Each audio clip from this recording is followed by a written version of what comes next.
Imagine A Way is a nonprofit that is based on a simple yet powerful principle that every child should have the opportunity to reach their full potential. When we decided that we were going to do something for autism in the community, we did a lot of searching to see what was needed.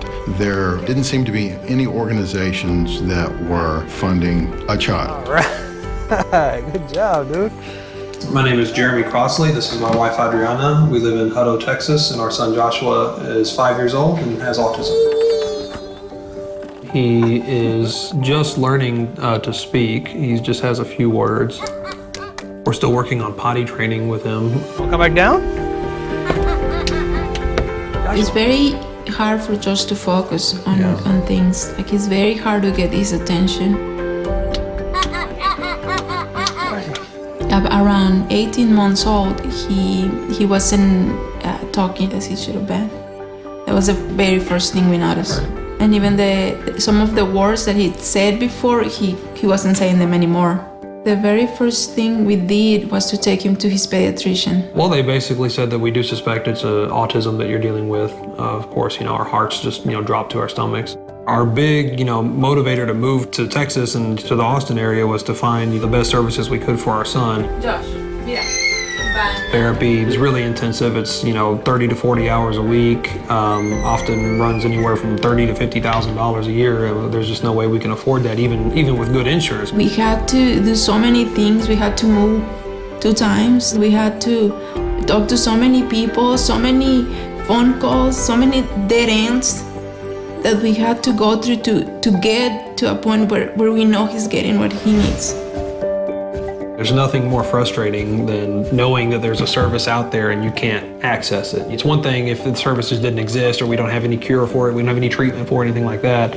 But knowing that there are treatments out there that work and you just can't get a hold of it, that's really, really frustrating and just puts you to a point of almost desperation. There are a lot of deserving families out there, a lot of families that need help. At the end of the day, it is the family that has a child that we feel we can truly affect change with, as well as a deserving family that has been doing the right thing all along and just got blindsided by autism.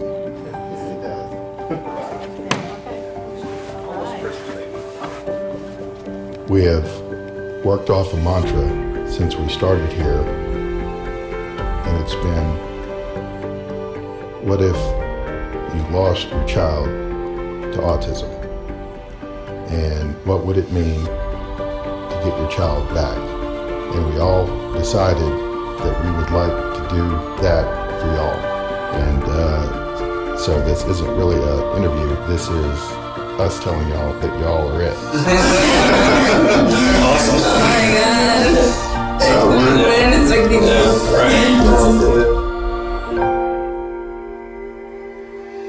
We couldn't believe it. Yeah, I don't think it's sunk in to me for like another week or something. Yeah, until kind of we started going. They suggested 3 days of speech therapy, 3 days of occupational therapy, and I know that y'all's insurance takes care of 1. We'd like to pick up the other 5. We'd like to do that at a minimum for the next year. We were almost out of hours for the insurance, so Josh wasn't getting any speech therapy, any occupational therapy, because we were trying to save hours. I just kept thinking on all the things that we've been wanting for so long, and it's just kind of like gave me the opportunity to like take a breath and just know that he was gonna get it at that point, that we were gonna just get him what he needed. Hold on. The only way to help a child with autism and possibly cure a child with autism is through massive amounts of intensive therapy. When I first saw Joshua, I had a hard time facilitating him to even move a toy car, and to see him now stacking a few blocks or making scribbles on paper. These are basic coordination and hand-eye skills that are going to prove to be the basis for much more advanced development in his life.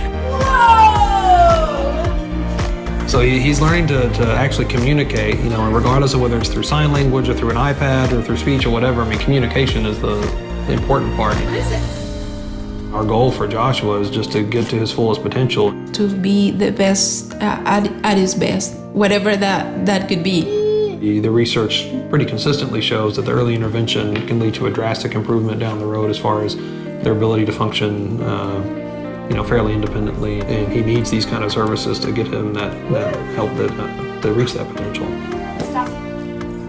I think Imagine A Way sort of takes the financial burden out of it so that a parent can actually say, I can give my child what they need. We're not looking to help a lot of families a little bit. We're looking to help a little bit of families a lot.